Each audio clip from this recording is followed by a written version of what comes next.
this is what I created to become able to do this. I honestly never thought that as a landscape artist I would be here sitting today telling you about the story of how I made my first self portrait.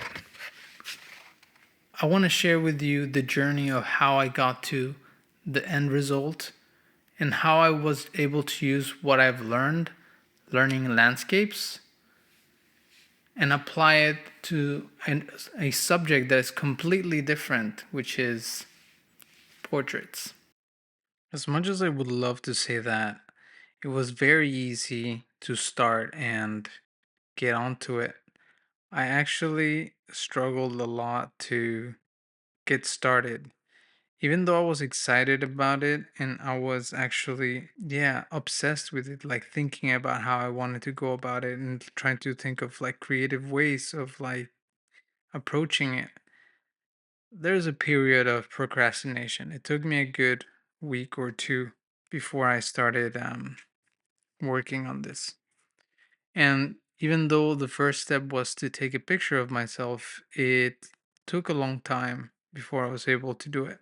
Once I took that picture, then I was able to get started. I find it interesting that even though the point of this or the mindset of this art contest was to get out of your comfort zone and just have fun, and that's why I do the smooshy kind of dog face picture, I find it funny that I still was met with resistance and that I didn't want to try to do the painting. But I think it's natural since I'm basically really getting out of my comfort zone. Of course, I'm going to be scared. Of course, I don't want to fail. And so, what I wanted to do was go back to basics. And that's what you've been seeing me do at this moment. I was just trying to create spheres, trying to paint spheres of the colors that I saw from the reference picture before I even tried to paint a face, which is what I'm about to do now. Because since the sphere is one of the most basic shapes, if I can light that properly, if I can find the way of how the light wraps around it and imitate that, then this will assure that I have a plan of like where lights and darks live and you know what is the real distinction between the two and how I would use the colors to do that on a real face. And that's what you're seeing me do now. I'm trying to actually apply it to a sort of looking face figure. I wasn't really preoccupied with all the detail at first. I just wanted to see if I could identify the bigger planes in the face, which is kind of what you do in landscape as well. You're looking for the light and shadow shape, and yeah, I did start getting a little bit too lost in the details, but I was confident. This try of like the first kind of head gave me a lot of confidence, and I was like, okay, maybe I can do this. So for the second try, I basically tried to emulate exactly what I did on the first try, just maybe refine it a little bit better. When it came to the sketching, I was basically trying to apply everything I've seen here and there in like YouTube videos about like how to draw faces. And it's not like I actually watched those videos because I was never interested in portraiture. It's just like they were always there, and I think that I just had a good image in my mind on how to like apply them, and I did once did like 100 heads, and I think I got to head 8 and then I was like giving up on it. So I want to say that here's where my drawing from observation, I think that's what it's called, correct me if I'm wrong, like came in handy, and also my new like found weapon of understanding relationships and like tried to look at the relationship between like where the eye is to the ear and to the nose to like kind of center it in the right way, But as you can see, the lips and the nose is a bit weird and the proportions aren't right, but I'm not trying to get them right. So this was one of the first things that I noticed from the difference between painting landscapes and portraiture. Drawing in the as in a portrait is a lot more intricate. You have to get it right the first time. So when you actually go to paint, then it's probably gonna be easier. That's not to say that painting accurately on a landscape isn't good or that is not necessary. It's just that since you're trying to emulate someone that is actually real, and I feel like with landscape you get more liberties of like the artistic license of like what you want to add and what you want to remove. I don't feel like you have that in portraiture.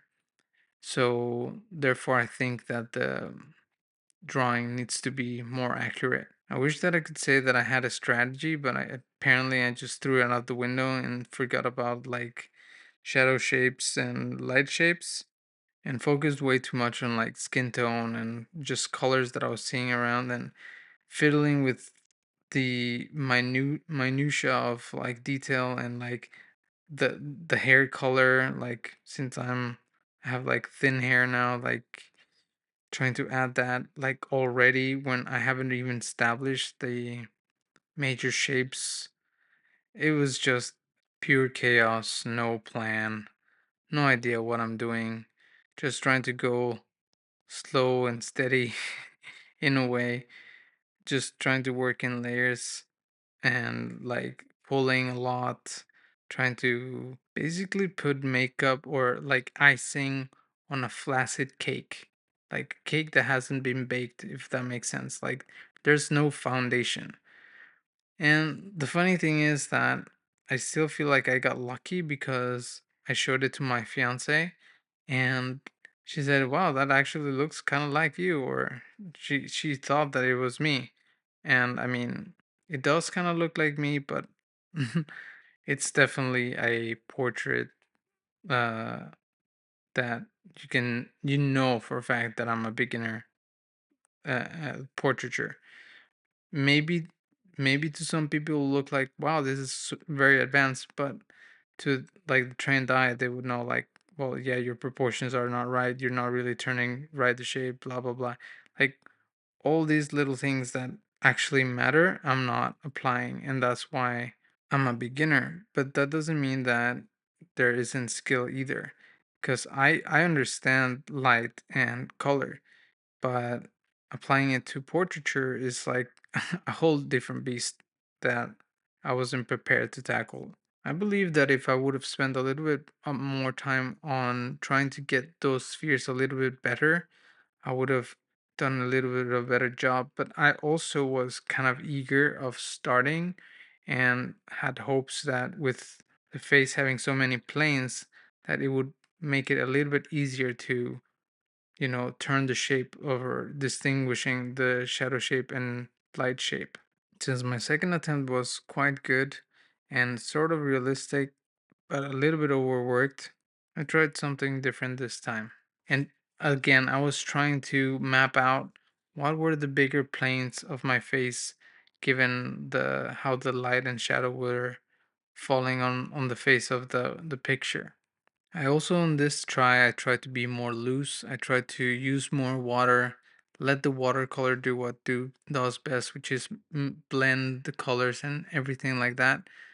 However, I was running into problems, and this didn't really have to do with the medium itself. It had to do with not knowing what is the most important thing to put on the face to make it recognizable or to make it look semi-realistic with a painterly touch, if you know what I mean.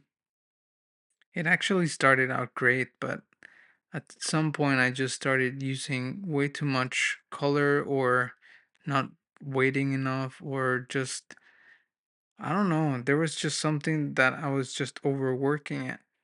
And yeah, the third try felt more like a failure.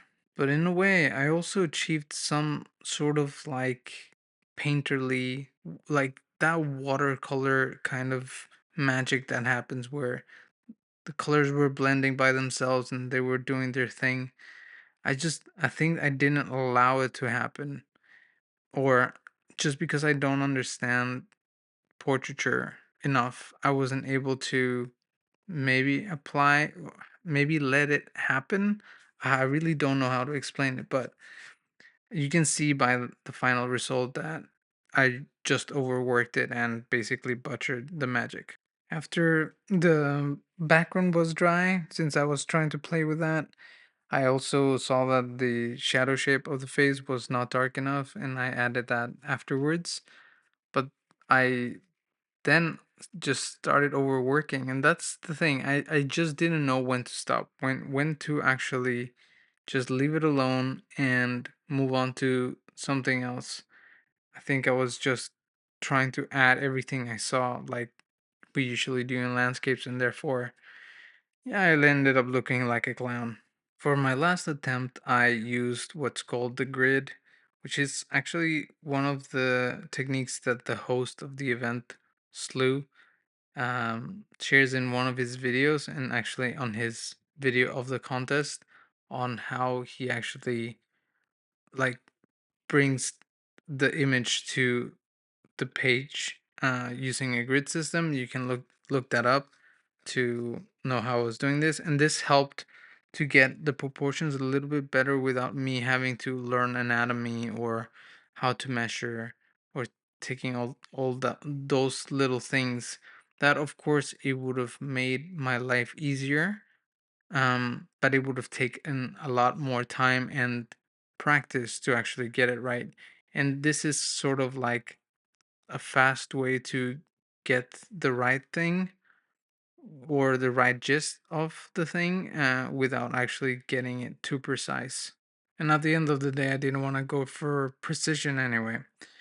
And for the painting, I actually watched a YouTube short from Chris Hong Art, which just shows a very simple way of creating a nice looking realistic face with watercolor, and that really appealed to me. So I tried to kind of copy this style, but it's always deceiving with these stylistic looks, because you think that they're simple, but it just takes time to be able to do exactly what you see in a little short video.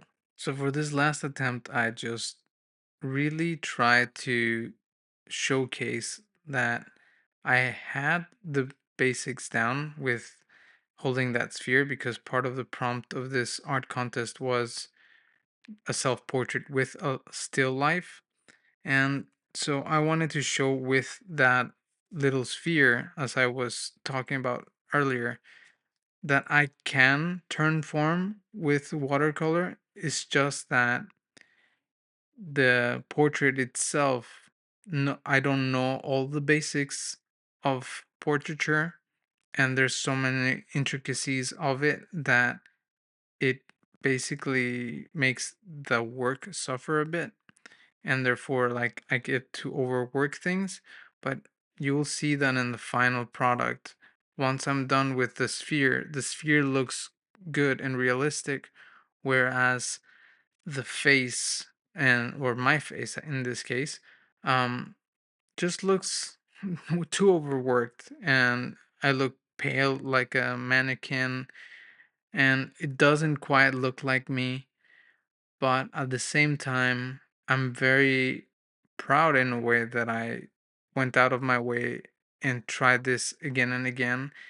And actually, I tried this a few more times after this one, but the attempts weren't that great. And this video, if I would have not put this speed up, would have been like 3 hours long, because almost every single attempt was between 30 to 40 minutes long. So it would have been a very long time and a very long ramble from my side. And I think that 15 minutes of me talking is quite enough.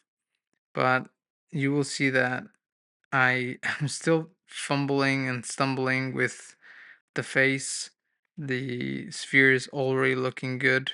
Um, And yeah, I'm just that's why I called this painting stranger to faces, not to basics, because it was a proof that knowing the basics of painting, so light and color, or not color in the sense like values and shadow shapes, like understanding light, it just can be translated to anything that you want to do. But there's always going to be that unfamiliarity with a new subject, and in this case like a new niche, which is portraiture, that is going to cause complications. And as I said, landscape is something that you have more freedom to just change to whatever you want it to be, whereas portraiture, you can stylize the portrait, but you can't really change the expression of a face or something like that, because otherwise, well, it will not look like the person. And otherwise, you're just creating a new character out of your imagination, which that's fine as well, but you're missing the point, right? That is not what portraiture is. Well, at least that's my opinion. I don't know anything about portraiture. So if you know more than me, please let me know if I'm wrong. But yeah, this was a really fun experiment. I did have fun making this. I did have fun understanding the face and actually challenging myself to, well, paint myself. I never really thought about doing that. Even though the attempt wasn't perfect, I'm still happy and proud with the result. And I tried to color correct a bit the image before uploading into Instagram to be able to submit it to the art contest. I'm not waiting to win any prizes, to be honest. It was just about the challenge, and I'm glad that I took this opportunity to come out of my comfort zone and have fun, because I definitely learned a lot, and I hope that I keep trying to do new portraiture at some point, but no promises in that department. Another small thing that I learned how to do, it was spell the word mannequin, because apparently I didn't know how to do that. I hope that this was useful to you, and if it was, I hope that you stick around for more videos. Thank you very much for watching, and next time you guys see me, I'm gonna be a married man.